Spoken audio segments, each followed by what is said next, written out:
మొన్న నాకు నిన్న కూడా ఆయన వారికి శుభాకాంక్షలు తెలియజేశాను, పుట్టినరోజు శుభాకాంక్షలు.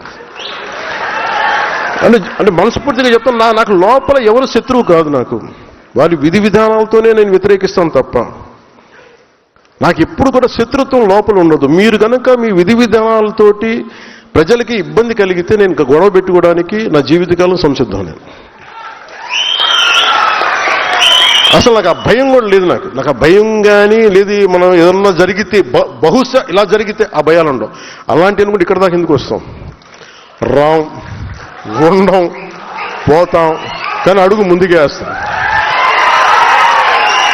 దేనికి వేస్తాం అడుగు? పిచ్చి ఐడియాలజీతోటో లేదంటే పిచ్చి పిచ్చితో కాదు, చాలా బలమైన ఐడియాలజీ ఉంది కాబట్టే బతుకుతాం. కాబట్టి ధైర్యం, that with in the constitutional limits. అంటే రాజ్యాంగ పరిధిలోనే మాట్లాడతాం, పోరాటం చేస్తాం తప్ప ఇంకా అవసరం అనుకుంటే లాస్ట్ ఫేజ్ రోడ్ల మీదకి వచ్చి గొడవ పెట్టుకోవాలి. మన తెలంగాణ బోర్డర్లో మనం గొడవ పెట్టుకున్నట్టుగా అప్పుడు దాకా ఇంకా రావాలంటే దాని లాస్ట్ ఫేజ్ ఇంకా తప్పదు.